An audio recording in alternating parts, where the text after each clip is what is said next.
بسم اللہ الرحمن الرحیم وبہ نستعین انہ خیر ناصر ومعین وصلی اللہ علی محمد وآلہ الطاہرین۔ الحمدللہ، خداوند منان کے لطف و کرم سے ہماری گفتگو بدایت الحکمت کے 10ویں مرحلے میں ہے، اور 10ویں مرحلے کی جو تیسری فصل ہے اس کے بارے میں گفتگو کر رہے تھے۔ گزشتہ جلسے کے اندر آپ کی خدمت میں عرض کیا کہ حرکت کسے کہتے ہیں اور حرکت کے پیچھے پس منظر کیا ہے۔ اگر سادہ سی تعریف کی جائے تو حرکت یعنی خروج الشیء من القوت الی الفعل، البتہ تدریجاً، ایک شے قوت سے فعلیت کی طرف خارج ہو لیکن تدریجاً۔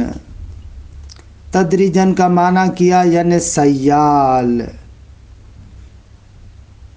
تدریجاً کا معنی کیا یعنی ایک شے جو ایک آن میں ایک جگہ پر ہے تو دوسرے آن میں اس جگہ پر نہ ہو، سیال ہو، گزرا ہو،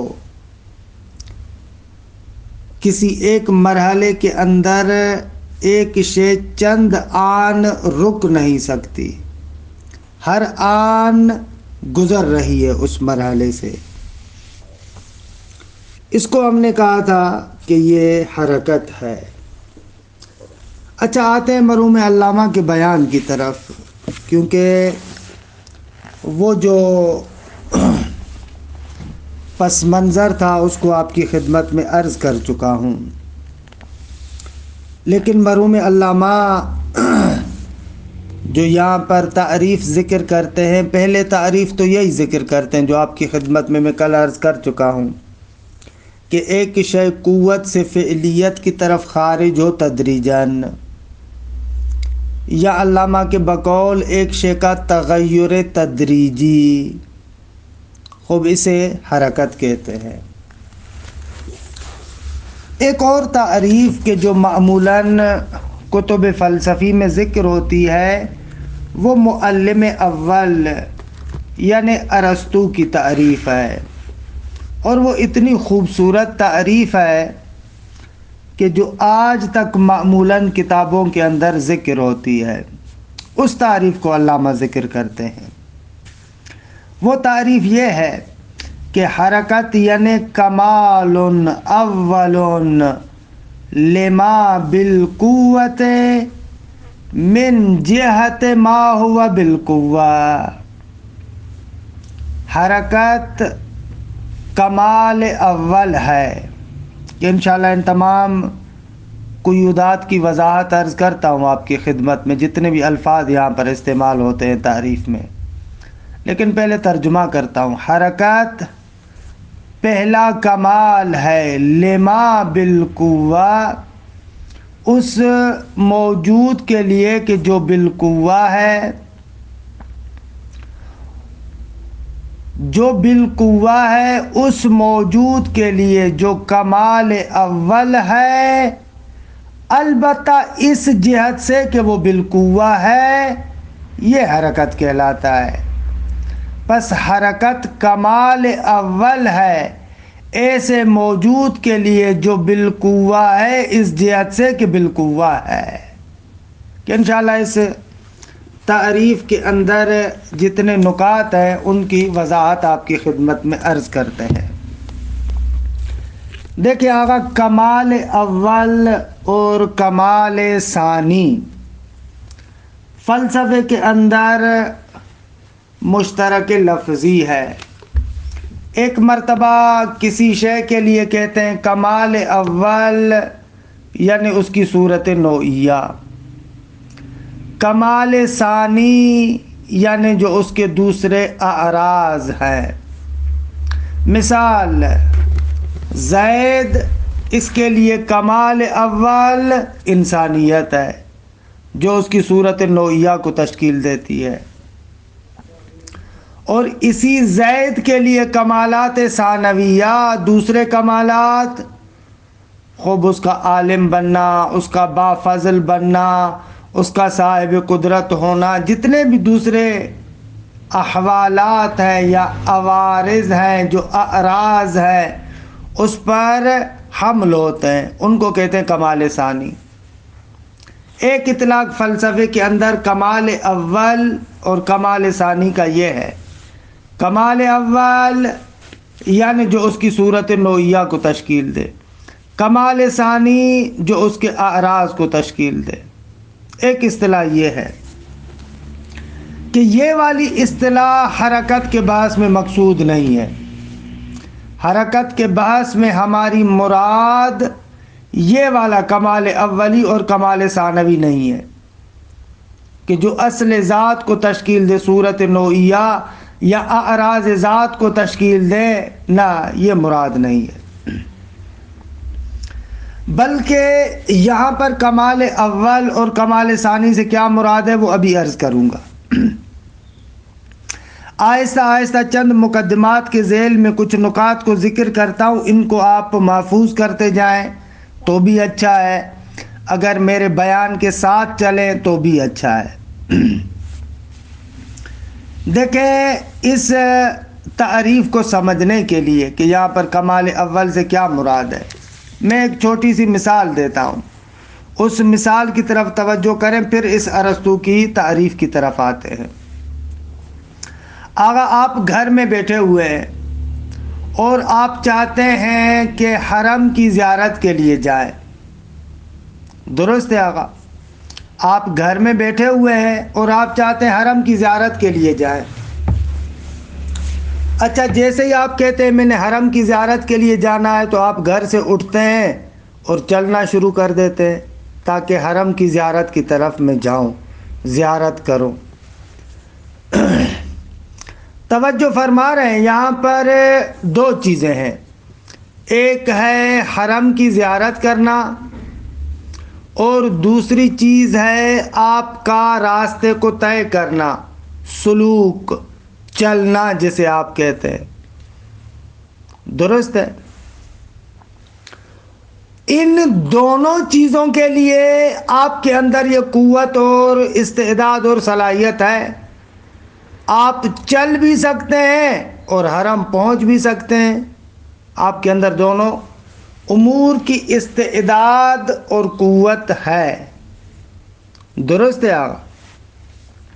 یہ جو آپ حرم کی زیارت کرنا چاہتے ہیں اس کو ہم کہیں گے کمال ثانی، اور یہ جو آپ کا سلوک ہے، چلنا ہے، جانا ہے، اس کو تعبیر کرتے ہیں کمال اول سے۔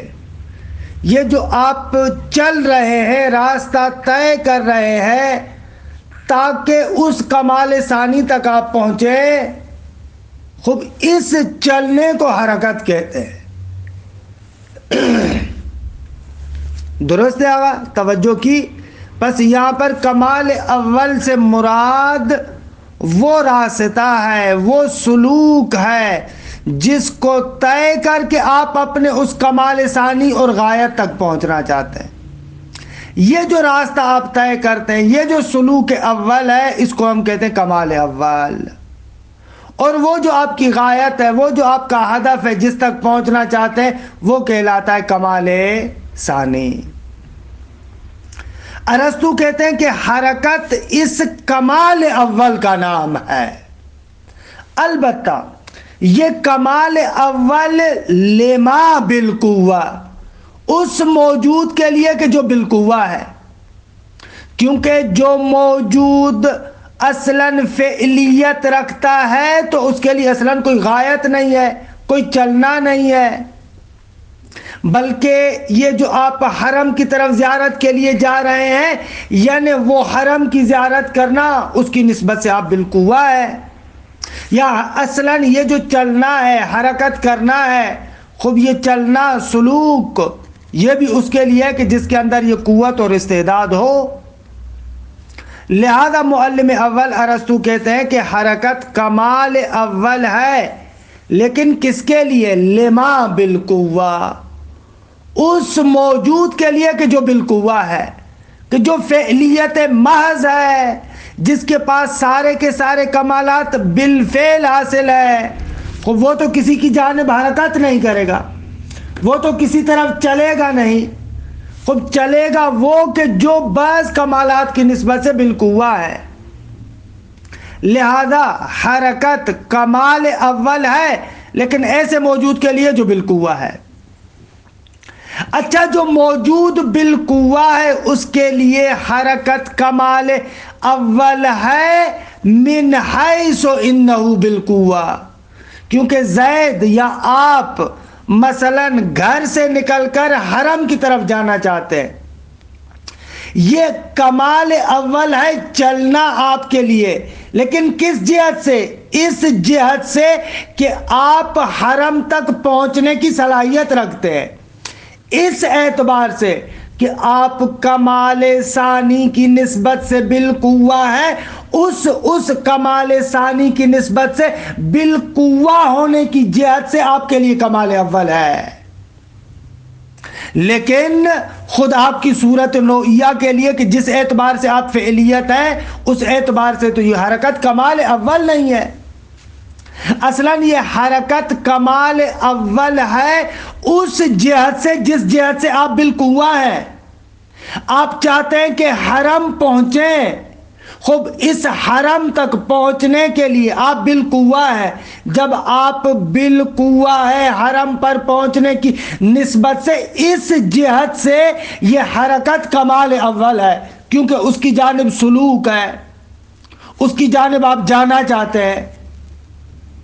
خوب اسے معلم اول کہتے ہیں حرکت، یعنی یہ آغا جان دوسرے الفاظ میں جہاں پر بھی حرکت ہوتی ہے ایک ہدف اور ایک ٹارگیٹ ہوتا ہے جس کو آپ کمال ثانی کہتے ہیں، اور یہ حرکت وہ کمال ثانی کی جانب جو سلوک ہے، جو آپ کمال ثانی کی جانب جا رہے ہیں، راستہ طے کر رہے ہیں، یہ سلوک جو آپ اس ٹارگیٹ اور ہدف کی طرف جا رہے ہیں، اس سلوک کو کمال اول کہتے ہیں، اور یہی حرکت ہے۔ اور ظاہر سی بات ہے کہ یہ حرکت کمال اول اس کے لیے ہے کہ جو بالقوہ ہے، جس کے اندر جہت بالقوہ ہے۔ خود جو فعلیت محض رکھتا ہے اس کے لیے حرکت نہیں ہے، اور جو بالقوہ ہے اس کے لیے بھی یہ کمال اول ہے، لیکن من حیث انہ بالقوہ، اس حیثیت سے کہ بالقوہ ہے، اس حیثیت سے کہ وہ حرم تک پہنچ سکتا ہے، اس حیثیت سے کہ اس ہدف اور مقصد کو حاصل کر سکتا ہے، اس اعتبار سے اس کے لیے کمال اول ہے۔ باقی اس کی جو دوسری جہات بالفعل ہے ان کے لحاظ سے تو کمال اول نہیں ہے۔ خوب یہ تقریباً تعریف کی مختصر وضاحت۔ دوسرے الفاظ میں آگا اس تعریف کو آپ یوں بھی بیان کر سکتے، ان مقدمات کو آپ ایک دوسرے کے ساتھ جوڑتے جائیں۔ پہلا مقدمہ، حرکت ایک ممکن الحصول شے ہے۔ پہلا مقدمہ، حرکت ایک ممکن الحصول شے ہے، ایک ایسی شے ہے کہ جو حصول پیدا کر سکتی ہے، ایک موجود وہ اس حرکت کو حاصل کر سکتا ہے۔ درست ہے، یہ مقدمہ اول، حرکت شیء ممکن الحصول ہے۔ دو،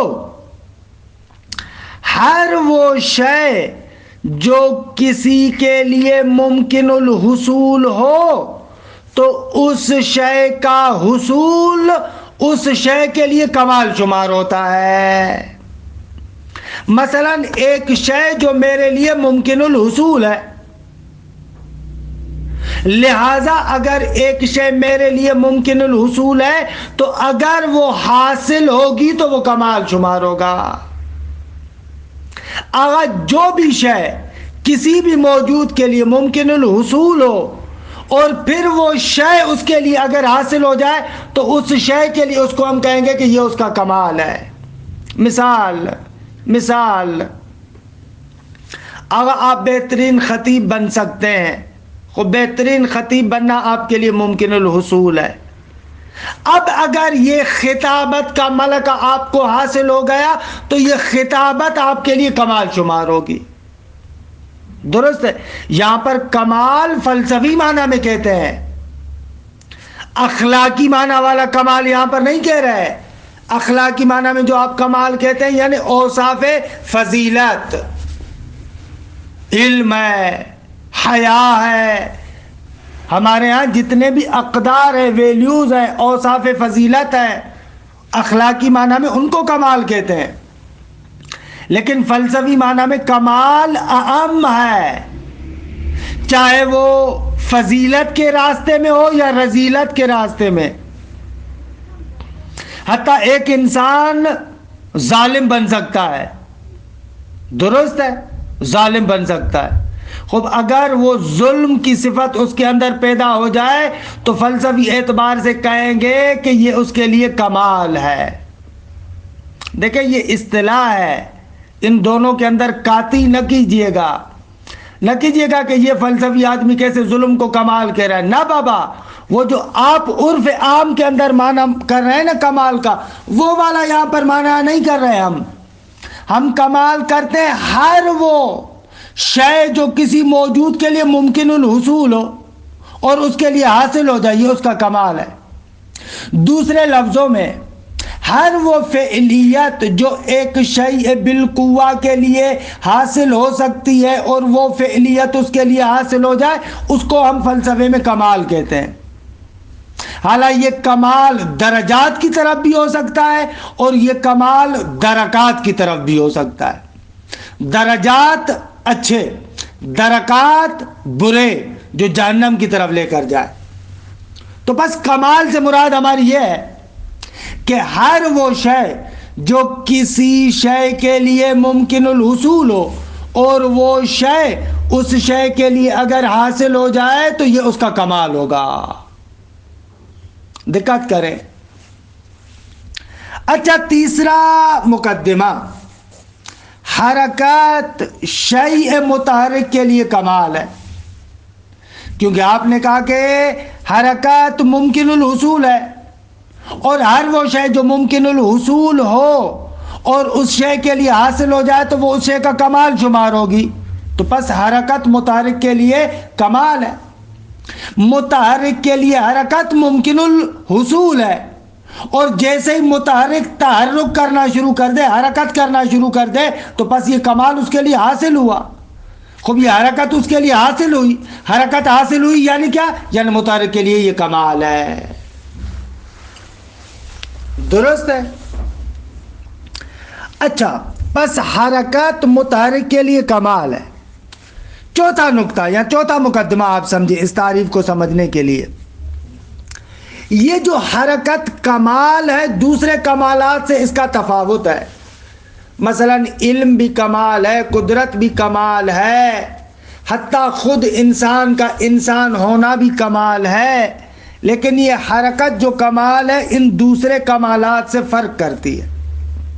یہ کمال ایسا ہے کہ اس کمال کی مکمل حقیقت سلوک ہے، چلنا ہے. یہ جو سلوک ہے، چلنا ہے، یہ سلوک اس حرکت کی مکمل حقیقت ہے.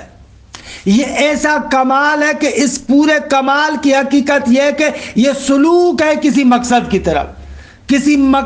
کی طرف رواں دواں ہونا. یہ جو کسی مقصد کی طرف رواں دواں ہونا، یہ رواں دواں ہونا اور سلوک، یہ حرکت ایسا کمال ہے. اچھا، پس یہ حرکت متحرک کے لیے کمال ہے اور اس کمال کا دوسرے کمالات سے تفاوت بھی ہے. اچھا، جہاں پر بھی آپ نے کہا نا کہ آگا حرکت کمال ہے اور اس کمال کی حقیقت سلوک ہے، رواں دواں ہونا ہے، تو قہراً جس جگہ پر یہ کمال ہوگا وہاں پر دو چیزیں قطعاً ہوں گی. ایک، حتماً ایک مطلوب اور مقصود ہوگا کہ جس کی طرف وہ متحرک جائے گا، کیونکہ اگر ہدف اور ٹارگیٹ اور مقصد نہ ہو تو وہاں پر سلوک، چلنا، جانا، رواں دواں ہونا بے معنی ہو جائے گا. حالانکہ ہم نے کہا کہ حرکت ایسا کمال ہے کہ جس کا اصلاً مقصد سلوک ہے، رواں دواں ہونا ہے. خوب جب رواں دواں ہونا اور سلوک اور چلنا ہے تو حتماً کوئی ٹارگیٹ اور مقصد ہوگا کہ جس کی طرف جایا جا رہا ہے، جس کی طرف یہ متحرک رواں دواں ہے، جس کی طرف یہ سلوک کر رہا ہے. پس حتماً جہاں پر بھی حرکت ہوگی وہاں پر حتماً ایک مطلوب، مقصود ہوگا، ایک ہدف ہوگا کہ جس ہدف کے جانب جایا جا رہا ہے. یہ ایک نقطہ. دوسرا نقطہ یہ ہے کہ جب بھی ایک مقصد ہوگا، درست ہے حرکت ہم نے کہا کہ سلوک ہے، خوب ہر سلوک کے لیے کیا ہونا چاہیے؟ ایک مقصد ہونا چاہیے، اور متحرک اسی مقصد کا قصد کیے ہوئے ہے. الگ قصد عام معنی میں استعمال کر رہا ہوں، دوسرے لفظوں میں متحرک اسی مقصد کی طرف رواں دواں ہے. خوب جب اسی مقصد اور ہدف کی طرف متوجہ ہے، یعنی اس کا مقصد یہ ہے کہ جب تک اس ہدف تک نہیں پہنچتا اور یہ توجہ موجود ہے، یعنی اس مقصد اور ہدف کی نسبت سے یہ بالقوہ ہے. خوب بھائی جب آپ نے کہا کہ حرکت یعنی رواں دواں ہونا، خوب رواں دواں ہونے کے لیے مقصد چاہیے، اور یہ متحرک اس مقصد کی طرف متوجہ ہے. مقصد کی طرف متوجہ ہے یعنی کیا؟ یعنی وہ مقصد اس کے لیے بالقوہ ہے، بالفعل وہ مقصد اس کے لیے حاصل نہیں ہے، اس کی طرف رواں دواں ہے. لہذا اس متحرک کو بالقوہ ہونا پڑے گا. اچھا،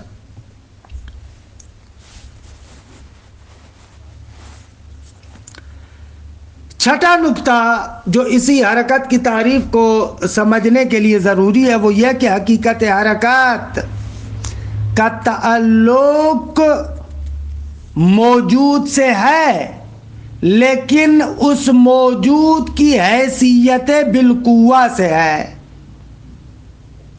یعنی وہ مقصود، وہ ہدف، وہ ٹارگیٹ بالفعل اس کے لیے حاصل نہ ہوا ہو، کیونکہ اگر وہ مقصود، ٹارگیٹ، ہدف اس کے لیے بالفعل حاصل ہوگا تو اس کی طرف رواں دواں ہونا، اس کی طرف جانا بے معنی ہو جائے گا.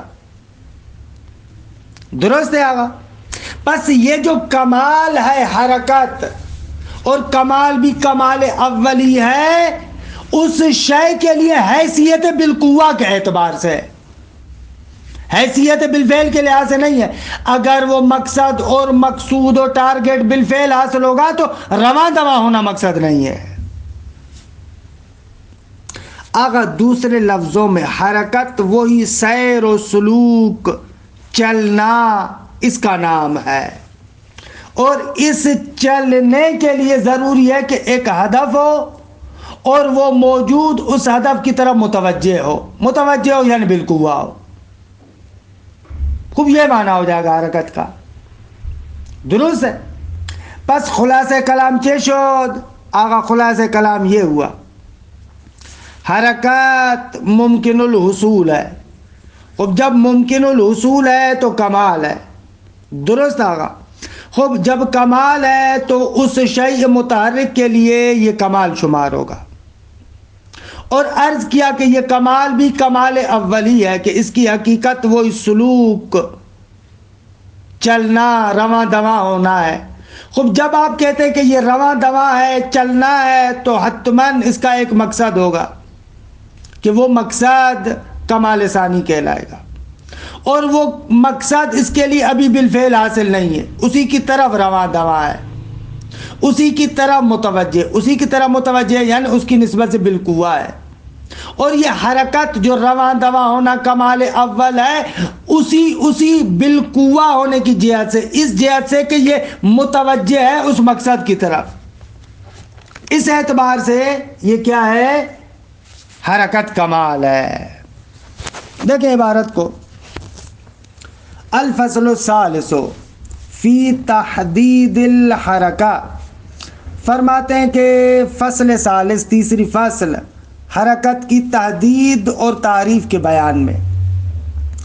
قد تبین فی الفصل السابق، گزشتہ فصل کے اندر روشن ہوا، ان الحرکت خروج الشیء من القوت الی الفعل تدریجا، اگر حرکت یہ ہے کہ ایک شے قوت سے فعلیت کی طرف خارج ہو، منتہا تدریجاً، تدریجاً یعنی ایک ہی آن کے اندر آپ اس کے چند اجزاء کو مجتمعاً نہیں دیکھ سکتے، رواں دواں ہے، درست ہے۔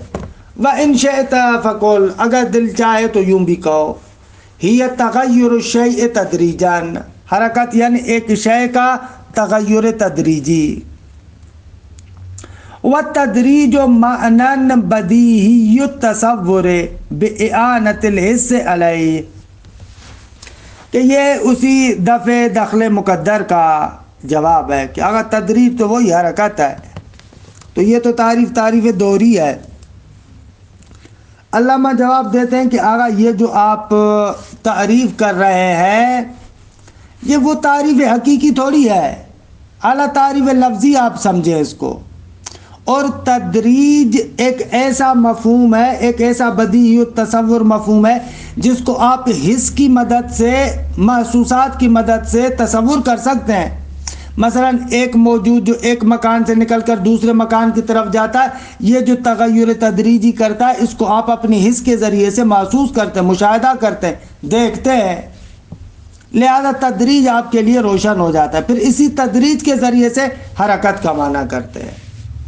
کہ یہ ایک لمبی چوڑی کہانی ہے کہ ملا صدران نے اسفار میں اس کو ذکر کیا ہے، علامہ نے نہایہ میں بھی ذکر کیا، لیکن ہم اس بعض کے فولڈر کو نہیں کھولنا چاہتے، صرف اتنا سمجھیں۔ بعض لوگوں نے اس تعریف پر اشکال کیا کہ دوہری ہے، اور اس تعریف کو سیٹ کرنے کے لیے یہ اس قسم کی باتیں کی گئی ہیں کہ میں اس فولڈر کی جانب نہیں جانا چاہ رہا۔ انشاءاللہ نہایہ میں آپ پڑھیے گا۔ وَعَرَّفَ الْمُعَلِّمُ الْأَوَّلُ، فرماتے ہیں کہ ارسطو معلم اول نے حرکت کی تعریف یوں کی ہے کہ بِأَنَّهَا، بے تحقیق یہ حرکت کیا ہے؟ کمال اول، آغا حرکت کمال اول ہے، لما بالقوت من حیث انہو بالقوہ، اس شے کے لیے جو بالقوہ ہے لیکن حیثیت بالقوہ ہونے کے اعتبار سے جو اس کا کمال اول ہے وہ حرکت کہلاتا ہے۔ کہ علامہ خود وضاحت کرتے ہیں، وتوضیح ہو، اگر توضیح مطلب یہ ہے کہ ان حصول ما یمکن ان یحصل للشیء کمال لہ، آگا وہ شے کہ ممکن ہو اس کا حصول، یعنی ہر وہ شے کہ جس کا حصول ممکن ہو، اگر وہ شے حاصل ہو جائے اس شے کے لیے تو یہ اس شے کے لیے کمال شمار ہوگا۔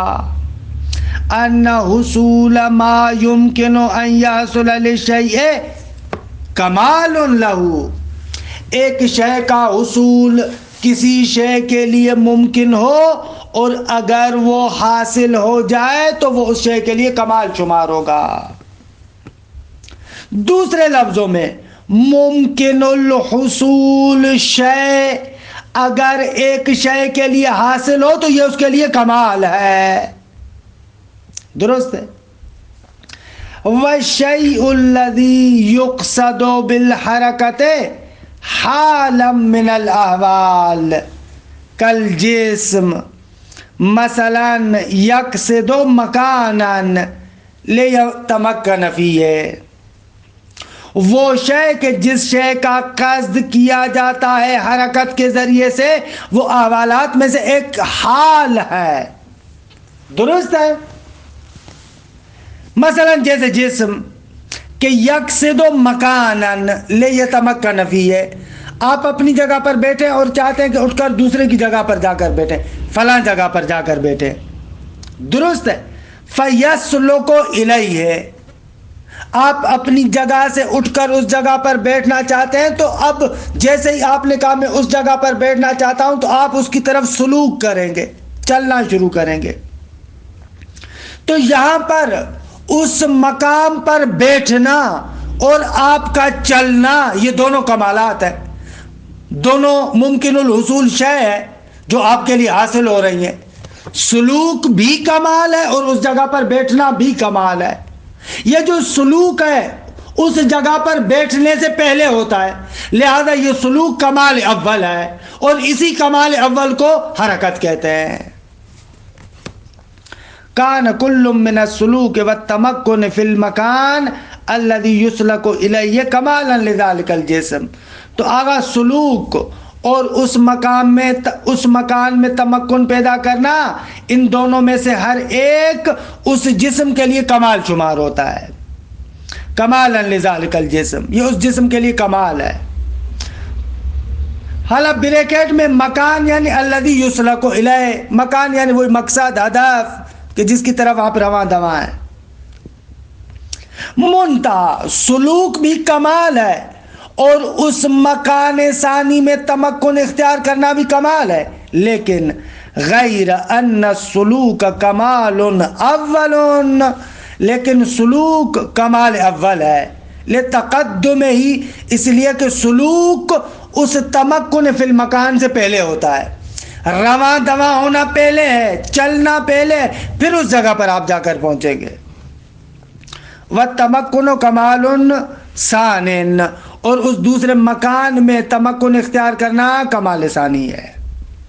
فَإِذَا شَرَعَ فِي السُّلُوكِ، جب جسم اپنے اس سلوک میں شروع ہو جائے، فَقَدْ تَحَقَّقَ لَهُ كَمَالٌ، اب اس کے لیے ایک کمال متحقق ہو گیا۔ کون سا کمال؟ وہی سلوک جو کمال اول ہے۔ البتہ یہ کمال ہے اس کے لیے، لیکن لا مطلقاً، یہ مطلقاً کمال نہیں ہے، حتیٰ کہ اس کی صورت جسمیہ کے اعتبار سے یا اس کی صورت نوعیہ کے اعتبار سے، نہ نہ نہ نہ نہ، ان جہات کے اعتبار سے کمال نہیں ہے، بلکہ کمال ہے اس جہت کے اعتبار سے، وہ کہ میں اس مکان تک پہنچ سکتا ہوں جس مقصد اور ہدف کی طرف میں متوجہ ہوں، اس کے اعتبار سے کمال اول ہے۔ بل من حیث انہ بعد بالقوہ، بلکہ یہ کمال ہے اس اعتبار سے کہ یہ ابھی تک بالقوہ ہے، بالنسبت الی کمال ثانی، اپنے کمال ثانی کی نسبت سے بالقوہ ہے، اس اعتبار سے یہ اس کے لیے کمال اول ہے۔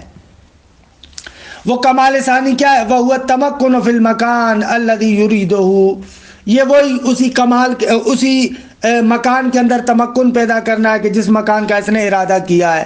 اگر میں گھر سے نکلتا ہوں، حرم جانا ہے، خب جب تک میں راستے میں ہوں، جا رہا ہوں، یہ حرکت میرے لیے کمال اول ہے، جب تک میں اس حرم تک نہیں پہنچتا۔ لیکن جیسے ہی حرم تک پہنچ جاؤں گا، حرکت ختم ہو جائے گی اور یہ کمال بھی ختم ہو جائے گا، کیونکہ میں کمال ثانی تک پہنچوں گا۔ بس یہ حرکت کمال اول ہے جب تک میں اس کمال ثانی کی نسبت سے بالقوہ ہوں۔ پس فالحرکت کمال اول لما هو بالقوت بالنسبت الى الکمالین من حیث انہ بالقوت بالنسبت الى الکمال ثانی۔ آغا حرکت کمال اول ہے، لما ہوا یعنی اس جسم کے لیے کہ بالقوہ، جو جسم بالقوہ ہے، بالنسبت الی الکمالین، جسم جو کمال اول یعنی سلوک اور تمکن فی المکان، ان دونوں کمالات کی نسبت سے جو جسم بالقوہ ہے، اس کے لیے حرکت کمال اول ہے، لیکن آگا اس کی بھی جہت بالقوہ کے اعتبار سے البتہ کمال ہے من حیث انہ بالقوت بالنسبت الی الکمال ثانی، اس اعتبار سے کہ کمال ثانی کی نسبت سے یہ بالقوہ ہے۔ خوب، دوسرے لفظوں میں آغا حرکت اس موجود کے لیے ہے جو موجود بالقوہ ہو. دقت کیجئے گا، حرکت اس موجود کے لیے ہوگی جو اولاً موجود بالقوہ ہو. پس اگر ایک موجود اصلاً بالقوہ نہیں ہے، فعلیت محض ہے، اس کے لیے حرکت نہیں ہوگی. مثلا مجردات، مثلا واجب تعالی، ان کے لیے حرکت نہیں ہے، کیونکہ مجردات تامہ کے جن کو آپ عقول کہتے ہیں یا پروردگار عالم، ان کے لیے جتنے بھی کمالات ہیں وہ کمالات سارے کے سارے بالفعل حاصل ہیں. وہاں پر کوئی حالت منتظرہ تو نہیں ہے. مجردات اور واجب الوجود میں ایسے تو نہیں ہے کہ ابھی کسی کمال کا انتظار ہے، نہ، جتنے بھی کمالات ہیں وہ سارے کے سارے کمالات ان کے لیے بالفعل حاصل ہیں. خود جب بالفعل حاصل ہے یعنی بالقوہ نہیں ہے، ان کے اندر اصلاً بالقوہ ہونے کی جہت نہیں ہے. خود جب ان کے اندر بالقوہ ہونے کی جہت نہیں ہے تو ایسے موجودات کے لیے حرکت کا بھی تصور نہیں ہے. خود جب حرکت کا تصور نہیں ہے تو اس کا مقصد یہ ہے کہ موجودات مجردہ اور واجب تعالی کے لیے استکمال نہیں ہے.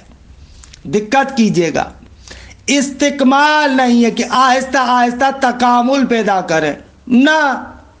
فرشتوں کے لیے بھی کہتے ہیں کہ جتنے کمالات ان کے لیے ممکن ہے وہ سارے کے سارے بالفعل ہیں. اب فرشتہ نیا کمال حاصل نہیں کر سکتا. ہر فرشتے کی زبان ہوتی ہے ما منا الا ولہ مقام معلوم، ولہ مقام معلوم. ہر فرشتے کی زبان یہ ہے کہ ہم میں سے کوئی نہیں ہے مگر یہ کہ اس کا ایک معین مقام ہے، اس سے تجاوز نہیں کر سکتا، اس سے آگے نہیں بڑھ سکتا. مجردات میں ایسے استکمال نہیں ہے، تکامل نہیں ہے. جتنے کمالات ان کے لیے فرض ہو سکتے تھے وہ بالفعل ان کو حاصل ہیں. پروردگار عالم کے لیے بھی استکمال نعوذ باللہ مانا ندارت، کیونکہ خداوند متعال کے لیے جتنے کمالات ہیں وہ سارے کے سارے بالفعل ہیں. لہذا ایک تعبیر استعمال کرتے مجردات کے لیے اور واجب تعالی کے لیے. کہتے ہیں کہ واجب تعالی اور مجردات تامہ کے اندر حالت منتظرہ نہیں ہے، کوئی ایک ایسی حالت نہیں ہے، حالت منتظرہ کہ جس کا انتظار ہو کہ نیا کمال ان کے لیے حاصل ہو، نہ، سب کے سب کمالات ان کے لیے بالفعل ہیں. درست ہے؟ اچھا، آپ کے ذہن میں یہ نہ ہے تو اس صورت میں تو پھر ملائکہ انسانوں سے افضل ہو جائیں گے. نہ عزیز من، ملائکہ کے لیے ہم کہتے ہیں جتنے کمالات ان کے لیے فرض ہو سکتے ہیں اتنے کمالات ان کے لیے بالفعل ہیں. لیکن انسان ہو سکتا ہے کہ استکمال کے راہ میں ہو اور فرشتے کے کمالات سے بالا تر چلا جائے، اوپر چلا جائے. جیسا کہ بعض انسان اس طریقے سے ہیں کہ ملک سے آگے نکل جاتے ہیں. فرشتے کی زبان ہوتی ہے لو دنوت ان ملت اللہ ترکتو، خود ایک ذرہ برابر آگے بڑھوں تو بال اوپر جل جائیں گے. فرشتہ رک جاتا ہے، انسان بڑھ جاتا ہے. ایسے ہوتا ہے. خلاصہ کلام کے بعد کو سمیٹوں، آغا حرکت اس موجود کے لیے ہے کہ جس موجود کے اندر بالقوہ ہونا پایا جاتا ہو. اور بالقوہ، یہ بالقوہ جو حیثیت بالقوہ ہے یہ اس موجود کے اندر مادے کا پتہ دیتی ہے، کیونکہ حیثیت بالقوہ کا تعلق حیولہ اور مادے کے ساتھ ہے. ہر وہ موجود کہ جس موجود کے اندر اصلاً مادہ نہ ہو تو حیثیت بالقوہ نہیں ہوگی. خوب حیثیت بالقوہ نہیں ہوگی تو اس کے لیے حرکت کا تصور نہیں ہے. اسی برہان اور اسی بیان کے ذریعے سے ثابت کرتے ہیں کہ مجردات تامہ کے اندر حرکت نہیں ہوتی، کیونکہ ان کے اندر مادہ نہیں ہے. جب مادہ نہیں ہے تو حیثیت بالقوہ نہیں ہے. اور دوسرا نقطہ جو اسی بات سے سمجھ میں آتا ہے کہ حرکت اس موجود بالقوہ کے لیے کمال ہے، لیکن اس کی حیثیت بالقوہ کے اعتبار سے وہ جو مقصد ہے، وہ جو مطلوب ہے، وہ جو ٹارگیٹ ہے، وہ جو ہدف ہے، اس مقصود، مطلوب اور ہدف کی طرف یہ متوجہ ہے یعنی کیا؟ یعنی ابھی تک وہ اس کے لیے حاصل نہیں ہے، اسی کی طرف رواں دواں ہے، یعنی بالقوہ ہونے کے اعتبار سے کہ خوب یہ حرکت کی تعریف کہ انشاءاللہ بقایا بات کو کل ذکر کریں گے۔ وصلی اللہ علی محمد و اہل بیتہ الطیبین الطاہرین، بیتہ الطیبین الطاہرین، بیتہ